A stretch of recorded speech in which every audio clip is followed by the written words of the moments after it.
커피 2잔을 먹인 것과 같은 것으로 1일 카페인 기준치인 60mg은 훨씬 넘게 됩니다.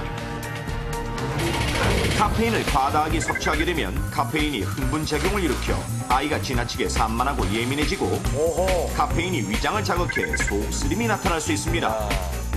또 수면장애를 일으켜 성장기 어린이에게 특히 발달장애로 이어지거나 심할 경우 부정맥을 일으켜 호흡곤란, 호통, 경련, 실신 등 심각한 부작용을 낳기도 합니다.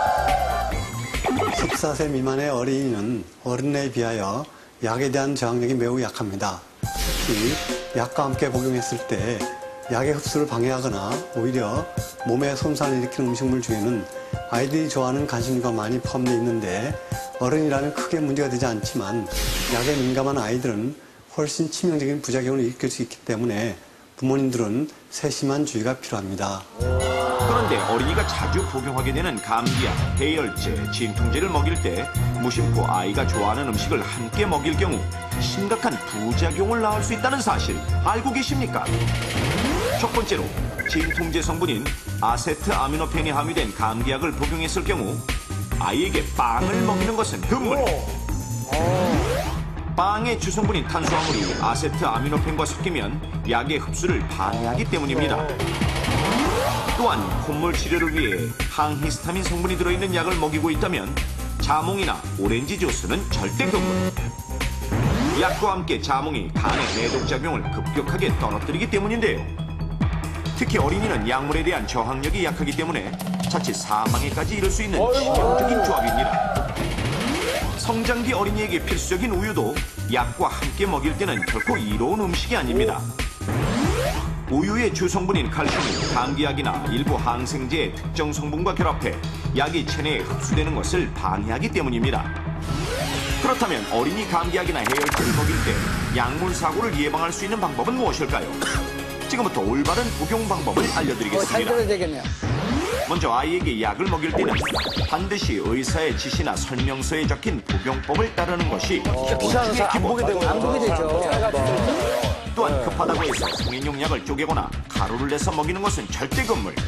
반드시 연령대에 맞는 의약품을 처방받도록 하고 시럽제는 깨끗한 약숟가락이나 투약기를 이용해서 먹이되 약물 과다나 카페인 중독이 되지 않도록 먹이기 전 눈높이에 대고 눈금을 확인해 복용량을 정확하게 맞춰야 합니다. 감기약이나 해열제, 일부 진통제를 먹일 때는 되도록 초콜릿, 콜라, 커피가 첨가된 유제품이나 아이스크림은 먹이지 않는 것이 좋은데요. 굳이 먹어야 한다면 약을 먹이고 2시간 이상 지난 후에 적당량을 먹이는 것이 카페인 중독을 막을 수 있는 최선의 방법입니다. 만약 아이가 심하게 약을 거부할 때는 물에 설탕을 조금 섞어 먹여보고 아이가 좋아하는 놀이와 접목해 약을 먹이는 것도 좋은 방법입니다. 끝으로 약을 보관할 때는 특별한 지시사항이 없다면 실온에 보관하고 반드시 아이의 손이 닿지 않는 곳에 두십시오. 내 아이가 먹는 약, 당신의 부주의로 독이 될 수도 있다는 사실 꼭 기억하십시오. 선생님 한 가지 더 나는 아파 죽겠는데 내 몸으로 이겨내야 되겠다고 약 안 먹고 몸으로 계속 버티는 거는 어때요? 저 같은 경우가 그렇거든요. 형 계속 내가 버티는 버티고 있어요. 저 웬만하면 약을 안 먹습니다. 근데 버텨져요, 형님? 잘 버텨져요. 감기 걸려도 감기약을 제가 안 먹습니다. 먼 옛날부터 약이 없을 때는 빨리 많은 분들이 일찍 돌아가셨죠. 그러나 의료기술과 우수한 약이 개발된다고. 아니, 교수님. 잘 태어나신 거예요, 형님? 잘 태어나신 것인데 잘 만들었어. 아니, 그런 걸 왜 이렇게 대수롭지 않게 하세요? 제 말씀은 약이라는 것은 네. 우리가 증상이 있을 때 여러분의 건강을 지키면서 상당히 리듬과 정상적인 생리적 혹은 몸의 어떤 리듬을 정상적으로 보조하는 여러 가지 역할이 상당히 주거든요. 그래서 이제 남용을 하거나 그것도 물론 안 되지만 당장에 몸이 아파 죽겠는데 그것을 먹지 않으면서 모든 약을 거부하는 행위는 도리어 건강을 해칠 수가 있다는 거죠. 제 말씀은. 사실 먹거든요. 전 먹습니다, 교수님. 예, 알겠습니다. 예. 전 꼭꼭 먹어요, 교수님. 옛날 사람들은 그렇게 돌아가셨을지 모르겠지만 저는 꼬박꼬박 먹습니다, 교수님. 지금도 약 먹고 싶다. 여러분. 세상에는 수많은 죽음이 있다. 슬픈 죽음, 안타까운 죽음, 전 세계를 경악케 하는 죽음, 그리고 여기 또 다른 죽음이 있으니 바보 같은 행동 혹은 바보 같은 선택을 통해 스스로 죽음에 이른 사람들에게 수여하는 바보 인생이 존재하듯이 전 세계 어느 곳에선가는 지금 이 순간에도 최소한의 안전 개념, 안전 수칙을 완전히 무시한 절대로 따라해서는 안 될 바보 같은 행동으로 죽음에 이르는 이들이 있으니 황당 실화, 불기의 사람들. 이 이야기는 중국에서 일어난 일입니다. 한적한 어느 시골 마을. 어딘가 몹시 불편한 걸음걸이로 무엇인가를 애타게 찾는 듯 보이는 이 남자가 바로 오늘의 주인공인 왕하오. 이때 화장실을 발견하고는 서둘러 안으로 들어가는데 잠시 후 머릿속에 뭔가를 숨긴 채 화장실 밖으로 나오는 왕하오. 어쩐지 뿌듯한 표정입니다. 야, 아주 공부하다 저는 혹시 수비를 좋아하시나 보네. 누구에게 들킬세라 주위를 살피며 집으로 가던 그때 아내가 나타나고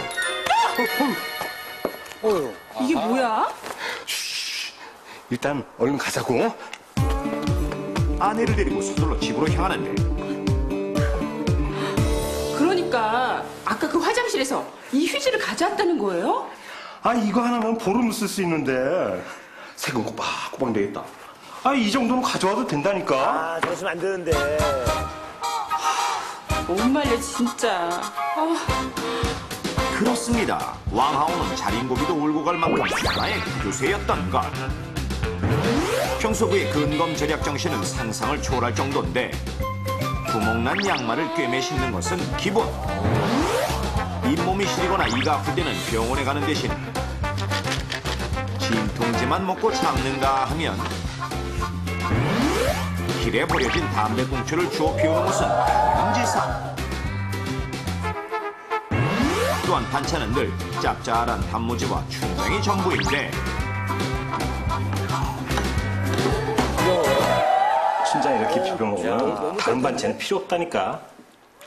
이렇듯 가진 방법으로 아끼고 모은 돈을 보관하는 방법도 기상천외했으니 돈이 생길 때마다 뒷마당에 차곡차곡 묻어두는 것.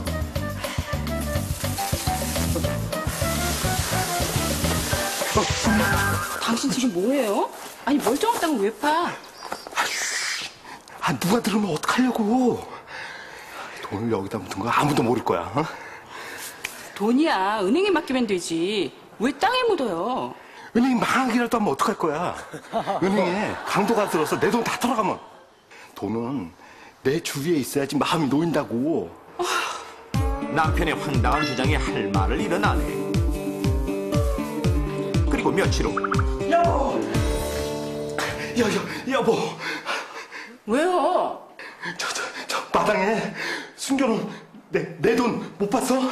돈은 당신이 묻어놓고 그걸 왜 나한테 찾아요? 돈 없어졌네요. 아이고, 내 돈. 어떤 놈이 몰래서 박았어.